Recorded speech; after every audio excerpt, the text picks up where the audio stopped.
Venezuela y Chevron acuerdan continuar producción petrolera. La compañía estadounidense recibió autorización de Washington para retomar parcialmente sus actividades con PDVSA. La empresa petrolera Chevron firmó este viernes contratos para la continuación de las operaciones y las actividades de producción en Venezuela, tras recibir una licencia de Estados Unidos para retomar parcialmente sus actividades en este país bajo embargo, informó el gobierno venezolano. Hoy hemos suscrito importantes contratos para la continuación de las operaciones y las actividades de producción de esta empresa estadounidense, Chevron, que el próximo mes de abril del año 2023 arriba a sus 100 años de presencia productiva en Venezuela, expresó el ministro venezolano de Petróleo Tarek El Aissami.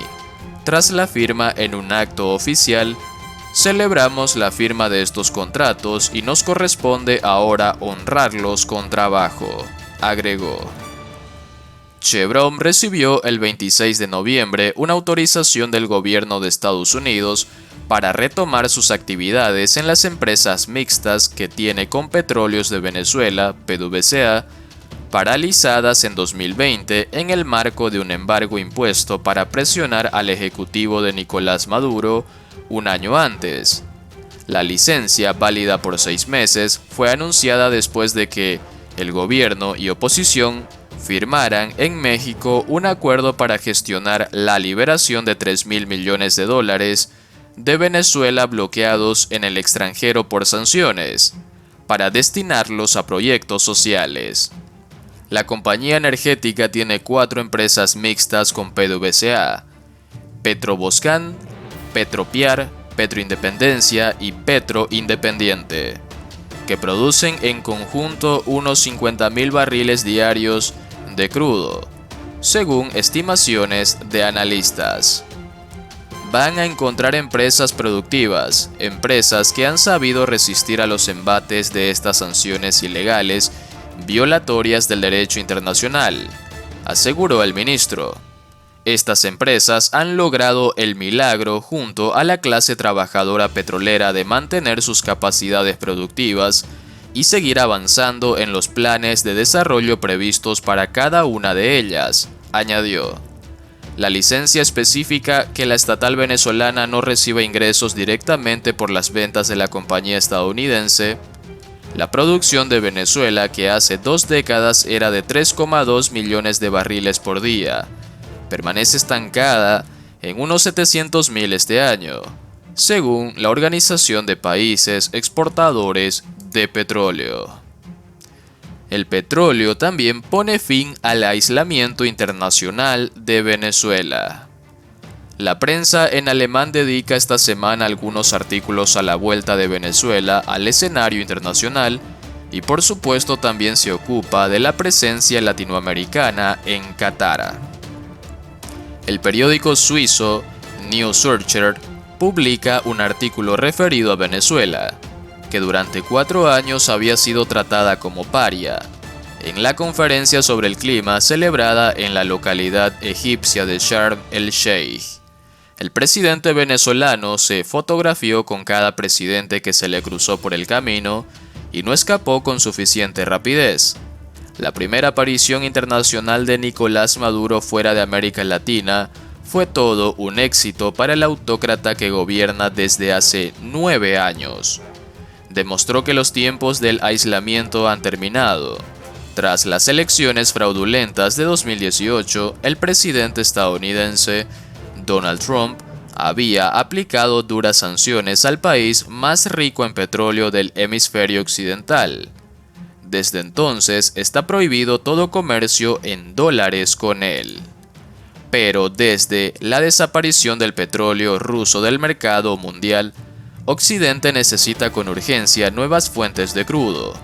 A poco de haber comenzado la guerra en Europa, llegó a Caracas la primera delegación de Washington para emprender negociaciones. En principio, lo que le interesa al gobierno estadounidense es obtener concesiones de Maduro para la celebración de elecciones limpias. A cambio, Estados Unidos ofrece la eliminación paulatina de las sanciones. Pero aparte de la celebración de comicios justos, lo que también le interesa a Washington es preparar a Venezuela junto con la industria petrolera estadounidense para que vuelva a ser un suministrador fiable de petróleo como lo fue durante 50 años. ¿Supera su crisis la economía venezolana con esto? Por su parte, el rotativo News Deutschland publica una entrevista con el economista de izquierda Manuel Söderland sobre la situación de Venezuela. Tras 15 meses de silencio en las conversaciones, el gobierno y la oposición de Venezuela reanudaron hace pocos días el diálogo. Un primer resultado es un acuerdo parcial humanitario y el permiso para que el consorcio estadounidense Chevron vuelva a exportar petróleo. ¿Ayudará eso a recuperar la crisis económica de Venezuela?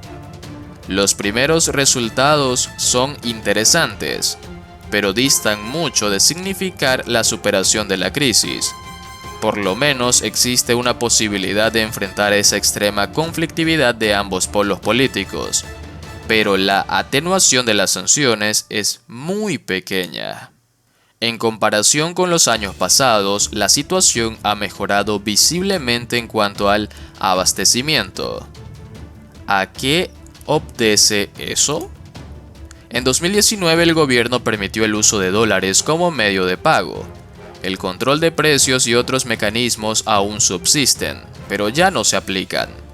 Se simplificó la importación y se suprimieron aranceles e impuestos. A eso se suman las privatizaciones que se llevan a cabo sin transparencia y sin que haya competencia. Eso significa que el gobierno vende bienes del Estado, pero nadie sabe por cuánto dinero y a menudo ni siquiera a quién. De esa forma se protege la identidad de los compradores para que no tengan problemas debido a las sanciones. ¿Cómo se compaginan esas privatizaciones con el discurso socialista del gobierno? En Venezuela no se habla de privatizaciones. El discurso del gobierno se refiere a lo sumo a reestructuración de activos o diversificación de la propiedad. Todo eso ocurre sobre la base de la ley antibloqueo que, remitiéndose a las sanciones, posibilita cualquier procedimiento. Los primeros resultados son interesantes, pero distan mucho de significar la superación de la crisis. Por lo menos existe una posibilidad de enfrentar esa extrema conflictividad de ambos polos políticos, pero la atenuación de las sanciones es muy pequeña.